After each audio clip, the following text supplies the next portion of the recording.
Buenas tardes a todos. Es una buena noche aquí en Rolette, Dakota del Norte. Ya fuimos a la ciudad grande que se llama Minot. Entonces fuimos ahí para disfrut- disfrut- disfrutarnos ahí. Pasamos un tiempo con un restaurante y fue pues un tiempo muy chévere para yo y mi esposa. Dejamos las niñas aquí, entonces salimos por una salida. De vez en cuando, si tiene un matrimonio, es importante hacer cosas así. Ok, hermanos. Bueno, vamos a estar nosotros en Juan capítulo 2. Juan capítulo 2. Estamos. Antes que empecemos, vamos a orar a Dios. Dios Padre, ayuda mi lengua. Controla mi actitud también. Utiliza mi voz como la voz de ti, Señor, mediante la escritura. Lo pido en el nombre de Jesucristo. Amén y amén. Bueno, vamos nosotros en Juan capítulo 2, verso 17. La Biblia dice, entonces se acordaron sus discípulos que está escrito, el celo de tu casa me consume. ¿Ok?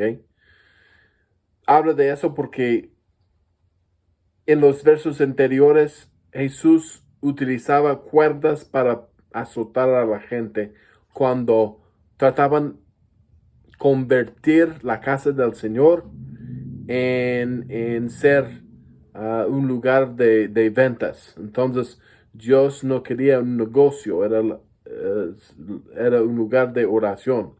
Verso 18 dice, y los judíos respondieron y le dijeron, ¿qué señal nos muestras ya que haces esto? ¿Ok?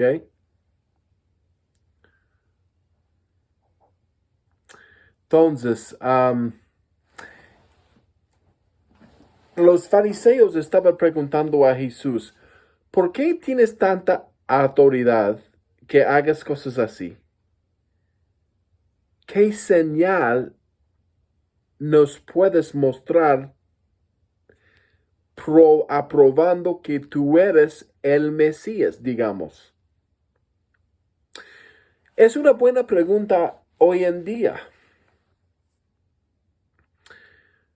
¿Qué señal necesitamos? Los judíos era un pueblo que buscaba una señal. Necesitaban prueba. Estaba buscando la evidencia que aquel hombre que se llamó Jesús era lo que él decía que era. ¿Ok? Y la respuesta que Jesús dio en verso 19 dice, respondió Jesús y les dijo, destruid este templo y en 3 días lo levantaré. Qué raro decir algo así. Jesús empezó a pegar a la gente y luego algunos de los fariseos le preguntaron, ¿qué autoridad tienes? ¿Qué señal nos puede mostrar que eres lo que tú piensas que eres? Para responder a esa pregunta, Jesús dijo, quitad, destruid este templo y en 3 días lo levantaré. ¿Está raro eso? Lo que ellos no sabían es que Jesús estaba contestando su pregunta. Como ellos estaban muy enfocados en lo terrenal, estaban muy enfocados en lo exterior, ellos pensaban que Jesús estaba hablando del templo, el edificio alrededor de ellos. Porque Jesús sí estaba acerca del templo físico, el templo, el edificio construido, y por eso los demás pensaban que estaba hablando del edificio, pero Jesús no estaba hablando de eso. Hmm. Estaba hablando más a un asunto más importante. Porque dice aquí en verso 20, dijeron pues los judíos, en 46 años fue edificado este templo, y tú en 3 días lo levantarás. 42 años nos pasaban la gente edificando, poniendo pues el material y construyendo lo que necesitaban para hacerle bien el templo, y eso tomó décadas hacer. ¿Y tú piensas que vas a levantar ese templo en 3 días? Y además piensan que ese templo puede ser destruido. ¿Mm? Pero lo que ellos no sabían es que Jesús no estaba hablando del templo, el edificio, la construcción del templo de errores. No estaba hablando de eso. Vamos a ver más adelante de qué se trata esto. Verso 21 dice, mas él hablaba del templo de su ¿qué? Cuerpo. 3 días. Cristo murió en la cruz y 3 días después resucitó de los muertos.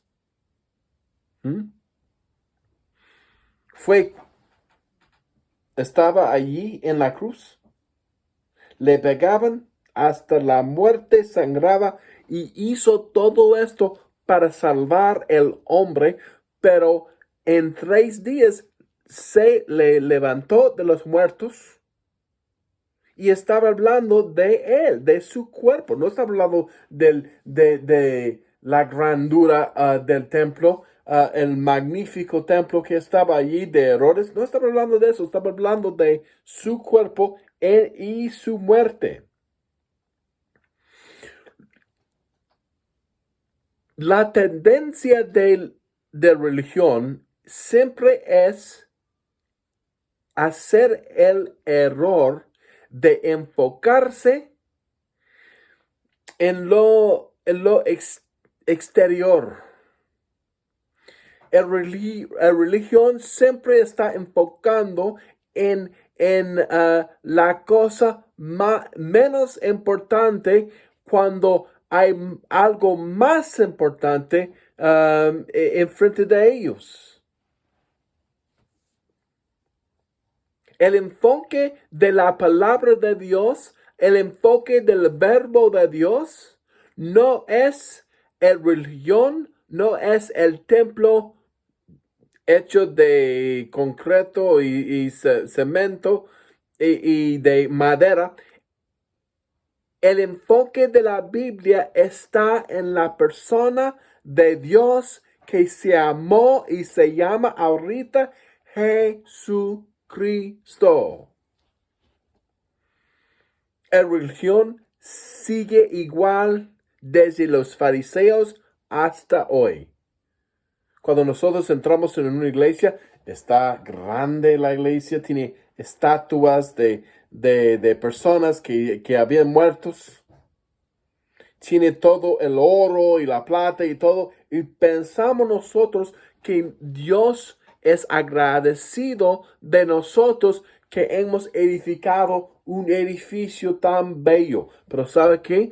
Lo que Dios quiere que nosotros enfoquemos es la segunda persona en la Trinidad, que se llama Jesucristo, porque Él es el Cordero de Dios. Él es quien murió por nosotros.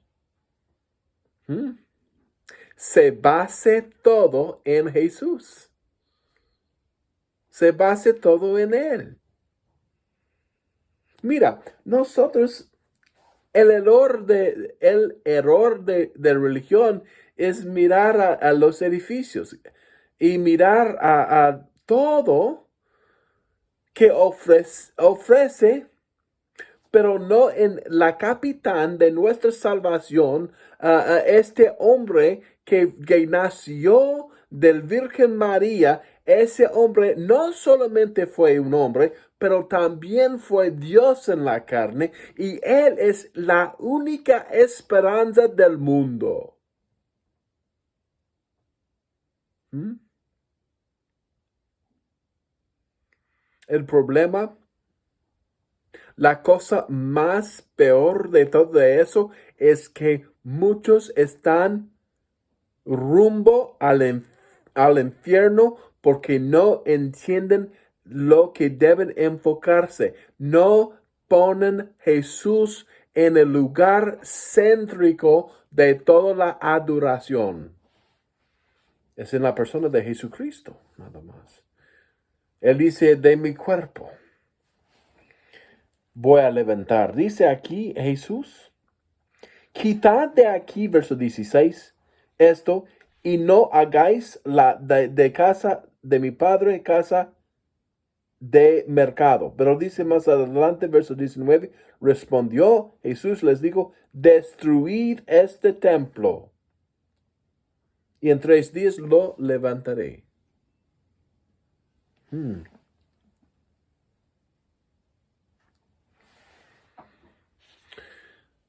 Es imperativo también. Él dijo a ellos, destruid este cuerpo. Los judíos estaban diciendo a ellos, ustedes me van a crucificar. Que lo hagas. Porque vas a ver un milagro más impactante que nunca has visto en su vida. Porque 3 días después, las guardias, también el gobernador, van a buscar para mi cuerpo y no habrá allí en la tumba. Mira, todo el base de mi salvación está céntrico en el hecho que un hombre que decía que era el Mesías murió, pero no se quedó en muerte. Yo soy cristiano por la resurrección de Jesucristo.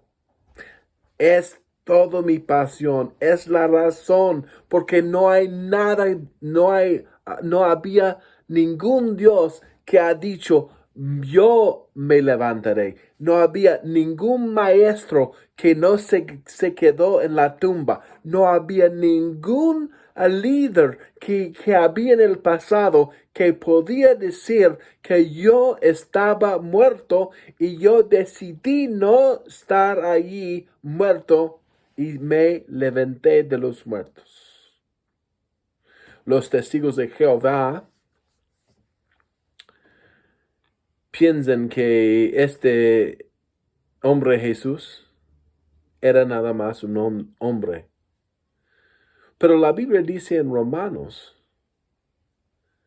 si confesares con tu nombre, con tu boca, que Jesús es Señor, y creeres que le levantó de los muertos, serás salvo. Que Dios levantó de los muertos. Dios levantó de los muertos. Dios levantó Jesús de los muertos. Y aquí dice que Él se levantó. Entonces Jesús es Dios en la carne. No solamente esto, pero Él es resurrección. ¿Sabes qué? La única persona que puede salvarte de tus pecados es Él que murió por los pecados. Y la razón por que Él puede conquistar la penalidad de tu pecado es porque Él conquistó la muerte también. San Marcos no conquistó la muerte. Él se quedó muerto todavía. Su alma con Jesús, por supuesto. Su espíritu salió y fue al cielo, por supuesto. Pero el cuerpo se quedó ahí. Jesús no. Su cuerpo, su espíritu, su alma, todo levantó en aquel día. Él es la resurrección. Yo no confío en María, aunque fue una buena mujer. Yo no confío en Jesús, ¿cómo se dice? Marcos, aunque él fue pecador, pero buen hombre. No confío en Juan el Bautista, fue un buen hombre, pero pecador igual como María y los demás. Yo pongo toda mi confianza en la persona y la obra del templo que se levantó de los muertos. Él se llamó Jesús.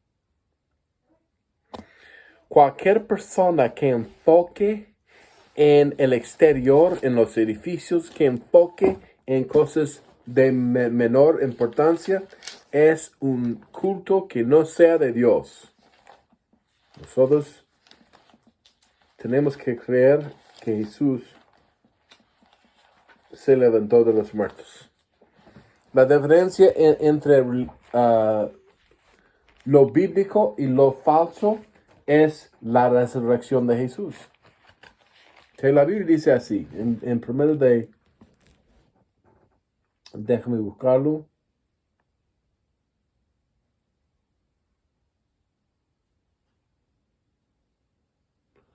Vamos a ver aquí. Verso 1 de primero de Juan. Verso 1, capítulo 1 dice aquí.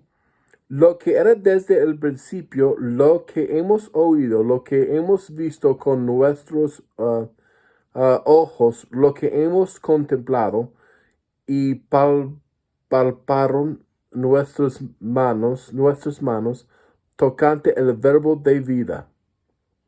Porque la vida fue manifestada y lo hemos visto y testificamos y os anunciamos la vida eterna, la cual estaba con el Padre y nos manifestó. Ok. Vamos a ver aquí. Vamos a ver aquí. Dice aquí que Él nos hemos tocado. Él, dice los testigos, en aquel tiempo que ellos podían verle, a Él pueden agarrar la mano y saludarle. Él después su muerte también testificó 50 días entre los discípulos y fueron vistos para 500 personas ya vivo en la carne. Vamos a decir más adelante que dice en verso 21, más él hablaba del templo de su cuerpo. Verso 22, por tanto, cuando resucitó de entre los muertos, sus discípulos se acordaron que habían dicho y creyeron la escritura y la palabra de Jesús había dicho. Estando en Jerusalén a la fiesta de la Pascua, muchos creyeron en su nombre, viendo las señales que hacía. Okay. Jesucristo, la resurrección es muy importante en cuanto del Evangelio de Dios. Él resucitó de los muertos. Es decir, que Jesús es mejor que María. María no resucitó. Jesús es mejor que los ángeles, como dicen Hebreos, porque los ángeles nunca han muerto, nunca han resucitado. Jesús es mejor que Moisés, que daba la ley, porque aunque Moisés fue un buen hombre, no resucitó de los muertos. La razón por que creemos en Jesús es porque Él puede hacer lo que nadie puede hacer, es resucitarse de los muertos. Amén. Es muy importante. Es cíntrico del Evangelio de Dios. Vamos a ver aquí. Verso 22, por tanto. 23. Estando en Jerusalén la fiesta de la Pascua, muchos creyeron en su nombre. Vamos a ver 24. Pero Jesús mismo no fijaba de ellos porque conocía a todos. ¿Por qué? y no tenía necesidad que nadie le diese testimonio del hombre, pues él sabía lo que había en el hombre. ¿Sabes qué? Dice que Jesús tiene otro poder. Él puede ver si algo es serio o otra vez voy a decir, si alguien es serio o alguien no es serio. ¿Qué dice en ese verso 24? Pero Jesús mismo no se fijaba de ellos. ¿Por qué? Creyeron, pero no fijaban en ellos. ¿Sabes por qué? Porque conocía a todos. Lo que Dios hace es lea el corazón de alguien. Esa palabra también se llama el verbo. Es Jesús en la forma escrita. Y Jesús puede leer tus motivos, puede ver tu corazón, puede ver también lo que tus opiniones, puede ver más profundo, más al fondo de lo que eres y no está engañado de lo que dices. Los labios pueden engañar, pero no a Él. Él puede ver todo. Y no vas a dar un regalo a Dios para que Él no te fíes en ti. No. Mira, Él va a juzgar a todos. Él sabe que tú eres un pecador. Jesús sabe tus motivos. Si eres religioso, pero no crees en Él aquí. Él sabe de todo. Él quiere salvarte, pero el primer paso que tú tienes que tomar es, tienes que saber que es aquel hombre que se llama Jesús. Él sabe todo. Todo la inmundicia, toda la maldad, cada pecado, cada cosa que has hecho, cada cosa que piensas que vas a hacer. No puedes engañar a Dios con tu religión. Dios no le importa la religión. Él quiere ver tu corazón aquí. Él ve todo. ¿Sabes qué? Si Jesús puede ver todo, entonces quizás no me va a salvar porque tengo muchos pensamientos muy malos aquí. Quizás tú dices que Él no te puede salvar. Pero ¿sabes qué? Su salvación no está basado en tu bondad, en tu vida buena, digamos. ¿Sabes por qué? No eres una persona buena. No eres un hombre bueno. Estás mal desde que naciste. Naciste en el vientre de tu mamá lleno de pecado. Estabas rumbo al infierno desde que tu mamá dio luz a ti. Estabas en esa condición, perdido, rumbo al infierno. La única esperanza que tú tienes es reconocer que eres un pecador y malo y reconocer que Jesús es bueno. Y el templo, fue matado en una cruz, fue sepultado, pero, es la cosa clave, se resucitó. Él conquistó la muerte para ti. No tienes que limpiar tu corazón para hacerte bueno para Dios. Dios sabes que eres sucio. Dios sabes que estás mal. Dios sabe. Jesús puede ver todo, te digo. No hay esquina que puedes esconder tu maldad. Él ve todo. Pero Él puede salvar todo por su misericordia. ¿Sabes por qué? Porque Él resucitó. Es la resurrección. Estás en muerte, pero Cristo es vida porque Él pagó la penalidad para ti. Él pagó para su crimen. Él es tu salvación porque Él es tu resurrección. ¿Por qué estás confiando en tu religión? Tu religión no vale ni papa, como dicen los peruanos. Tu religión no vale ni papa. Lo que vale más es la gracia de Dios. Hay que invocar el nombre de Él sabiendo que estás sucio. Hay que invocar el nombre de Jesús sabiendo que estás malo. Hay que invocar el nombre de Jesús sabiendo que no mereces nada. Y tus obras son sucias también y no van a ayudarte en ninguna forma. Hay que dejar tus obras atrás y mirar a la cruz y mirar a la gracia de Dios. Y en ese momento puedes ser salvo. Gloria a Dios. Pero tienes que reconocer que no hay esperanza afuera de Cristo.